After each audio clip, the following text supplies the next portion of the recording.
After all the doom and gloom, rotations and whatnot on Friday after the loss to the Phoenix Suns, the Pelicans get a big win with Zion Williamson back. Not a shocker, but some things work particularly well for New Orleans, and there were a few surprise performances that we'll break down in today's episode of Locked On Pelicans. Let's go!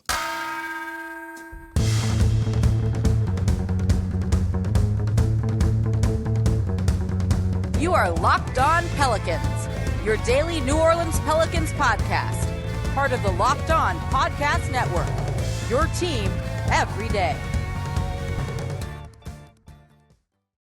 Welcome to another edition of Locked On Pelicans, the daily podcast covering your favorite team, the New Orleans Pelicans and NBA, part of the Locked On Podcast Network, your team every day, available wherever you get your podcasts and available on YouTube. I'm your host, Pelicans Insider Jake Madison, at NOLA Jake on Twitter, here with y'all on this, maybe Sunday when you're listening to it, but Monday show, a victorious one for the Pelicans as they beat the Los Angeles Clippers 112-191, straight up roll that team.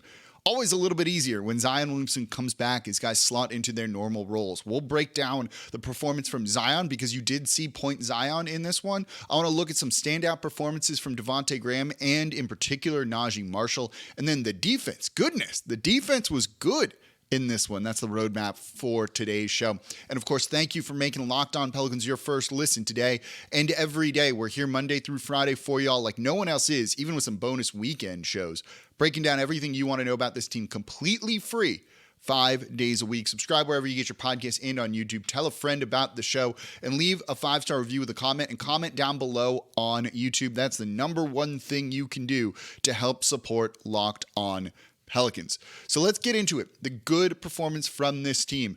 Zion Williamson, after this team looked a little off. This team really did look off for that first quarter of this game. Maybe it was the noon LA time tip-off, probably after partying a little bit in LA over the weekend on a Saturday night in some capacity. LA nightlife is often very undefeated, but it lost this game.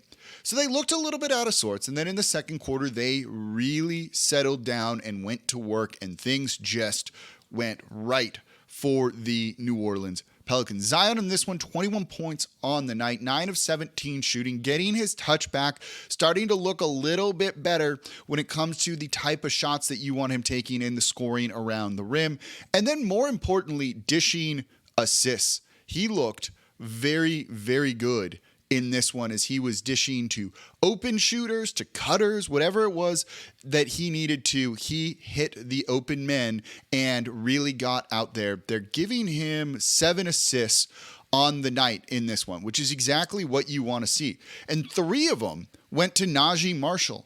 2 of them went to Devonte Graham. He assisted on 4 made 3-pointers out of his 7 assists. 2 to Marshall, 2 to Graham. He had another assist to Naji down below the basket in this one.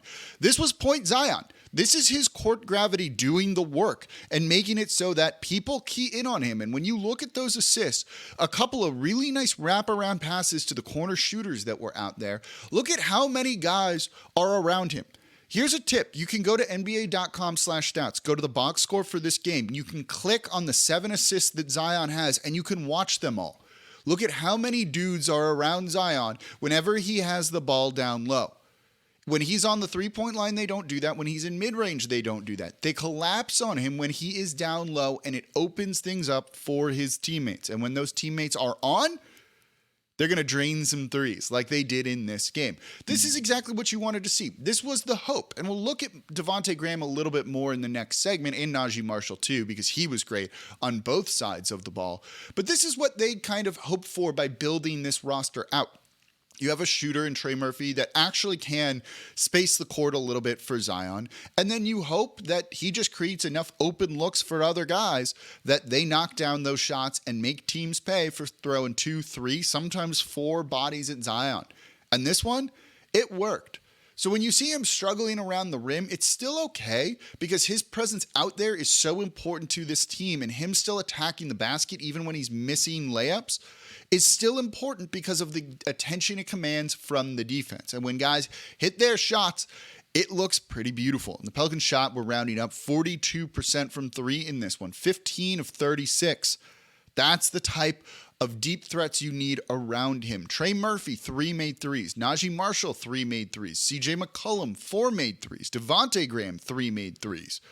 And while we're talking about Zion, don't forget how important CJ was in this one. Really getting his shot to go a little bit more. We've seen him assist in the past, but with Zion out there being the focal point and being your assist guy, the one kind of with the offense flowing through him, it allowed CJ to do other things. He looked for early offense when he had the ball too, knowing that if you're running down the court in the fast break, you have two defenders almost always looking for Zion, so he's going to have a little bit more space. So he'd take a three early on in the shot clock. He'd make a three. He'd take a deep three if he needed to as well, and he did.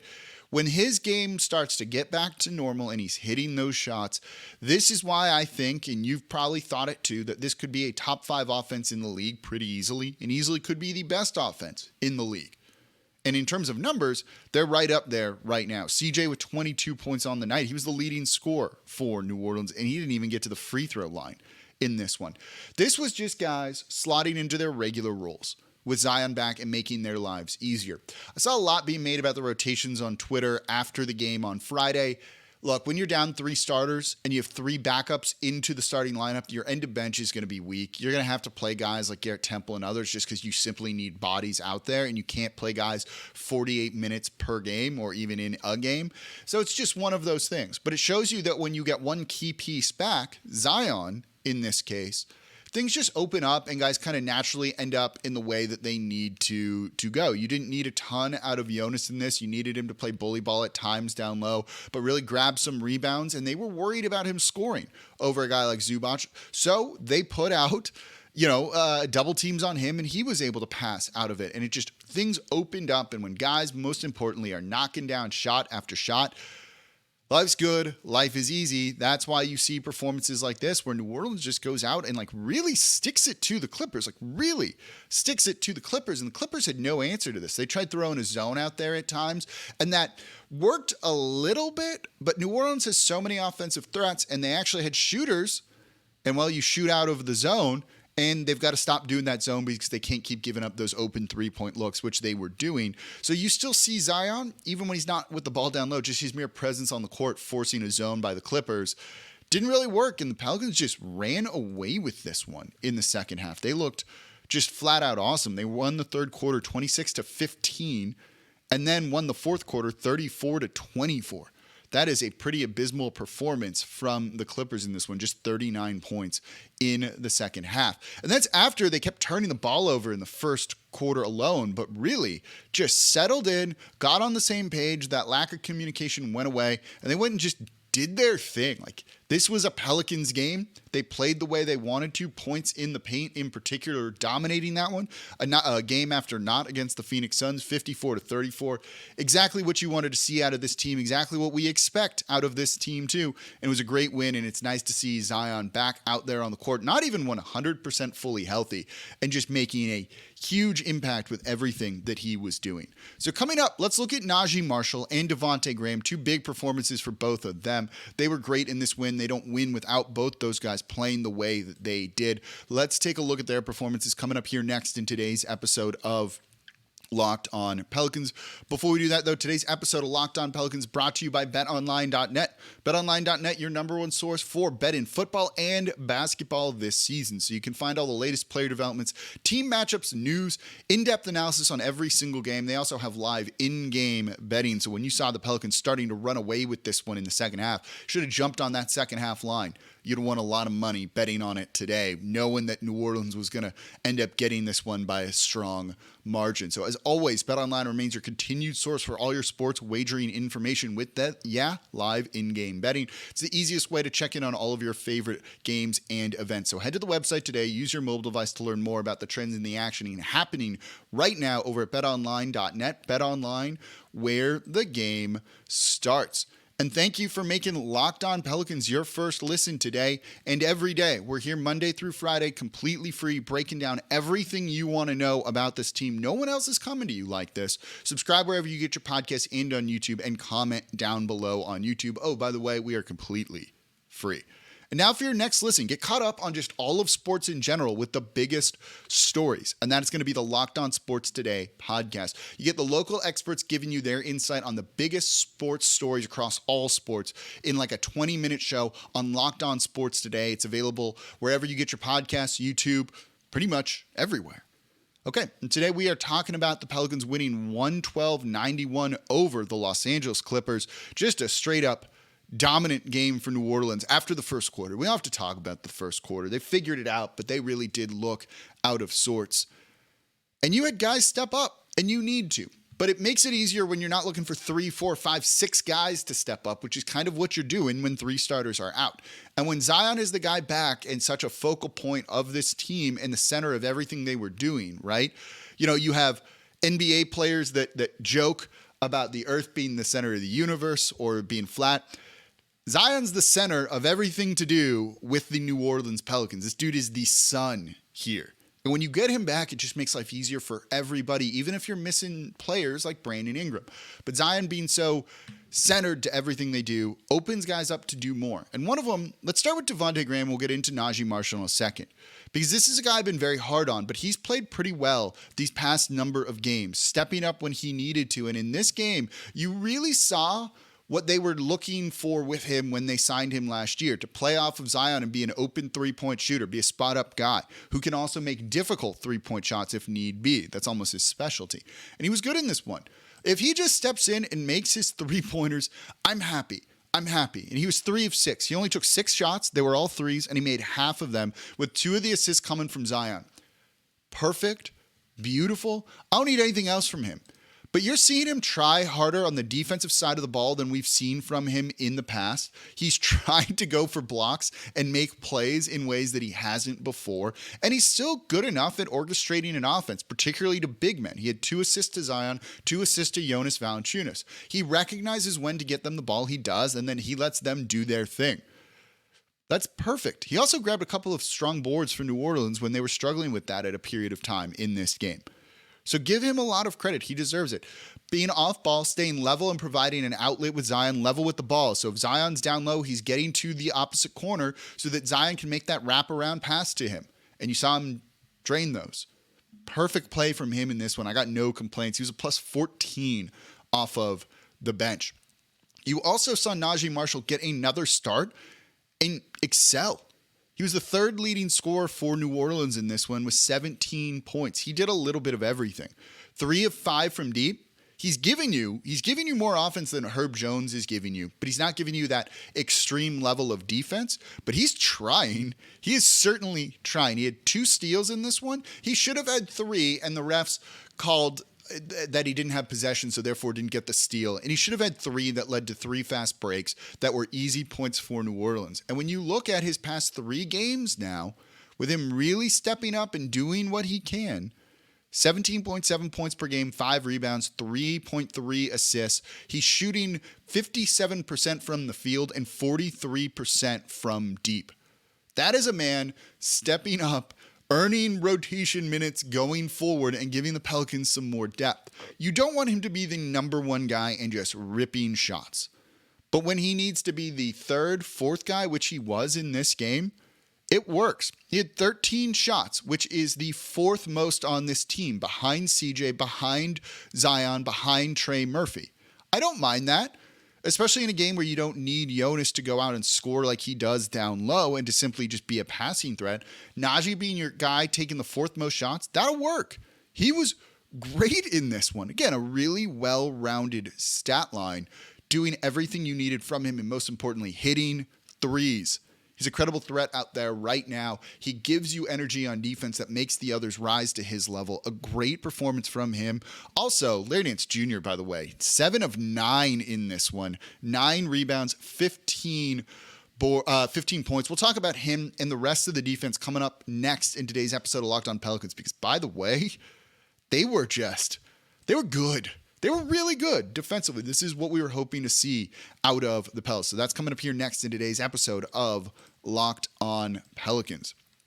Thank you for making Locked On Pelicans your first listen today and every day. We're here Monday through Friday for y'all, breaking down everything you want to know about this team, including a bonus show over the weekend. We'll have more of those, and I can't wait for the Friday home game against the Golden State Warriors. That's going to be a fun one. Probably Brandon Ingram returning to the lineup too. Hopefully he's doing okay, recovering from the concussion and getting back into the swing of things. But I'm hopeful we'll be able to see him back here in New Orleans. And the Pelicans have one more game on this road trip, a very winnable game, hopefully. Hopefully I didn't just jinx it, against the Los Angeles Lakers on Wednesday night. The Lakers, who don't have a win at all so far.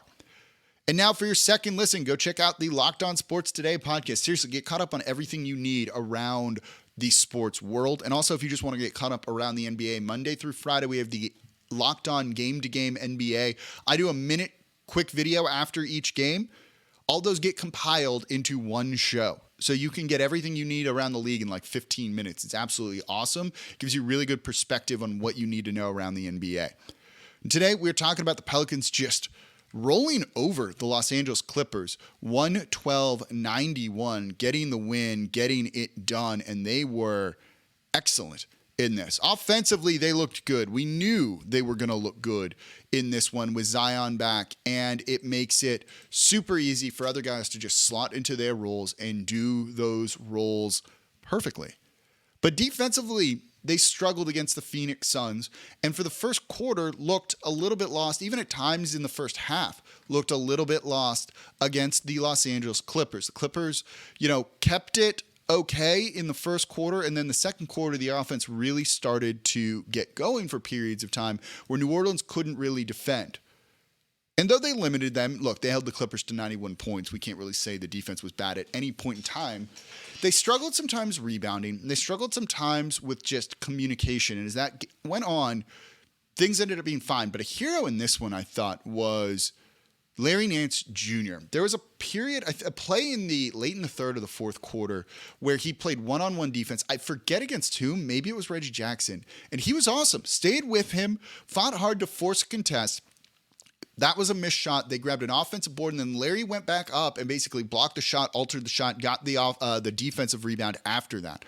Just doing everything he could in this one. The Pelicans at times were struggling to grab defensive boards. The Clippers were at one point just collecting a ton. Not an overwhelming amount, but getting a bunch of long rebounds on missed threes. And Larry Nance Jr. decided to go in there and go, nah, we're going to stop doing that right now. He was active on the defensive glass, really fighting for boards, being in the right position. You saw him taking like a step back closer to the three-point line on defense after a shot to be in position to collect those long rebounds. Same for Zion Williamson. He's not known as a defensive rebound. 9 defensive boards from him in this one. CJ McCollum chipping in 5. Naji Marshall chipping in 5. All of these guys, Trey chipping in 5. Team defensive rebounding, they ended up with 50 rebounds on the night, 38 on the defensive glass. Once they kind of clamped down on that side of the ball, they looked good.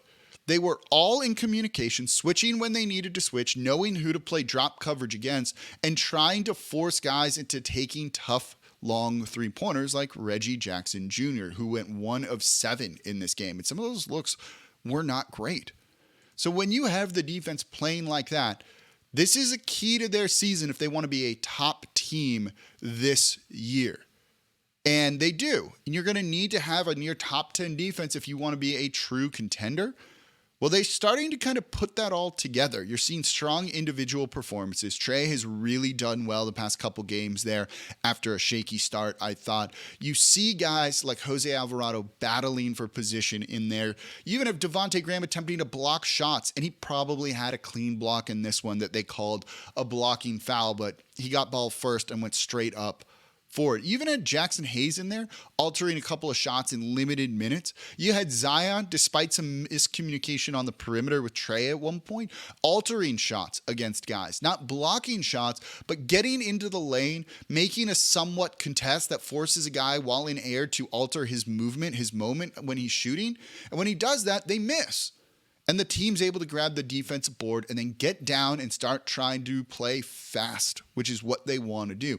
And when you have Naji Marshall flying around on defense, kind of playing like a center fielder, free safety of sorts, because everyone else is doing such a good job one-on-one against their mark who they're supposed to defend, It allows for those easy fast break opportunities in this team to, again, get out and run defense to offense, as Antonio Daniels would say. And it's a big part of the reason why they won this game. Now, the Clippers looked out of sorts too. They're coming in on a 3-game losing streak. Paul George had missed some time because he was sick. You didn't have Kawhi Leonard in this one, so you've got to kind of keep that in mind with this win. But they limited a lot of the big threats. They forced guys like Norman Powell off the bench to try and beat this team. John Wall wasn't able to get super hot and start trying to score like he's capable of doing. And if you're letting Reggie Jackson try and beat you, you have a better chance of winning than if it's Paul George, who went 5 of 19 in this one and 2 of 8 from 3. Not letting him really get to his spots and feel comfortable in this one. New Orleans, physical, did what they needed to do. And it was a strong team win just all around, offensively, defensively.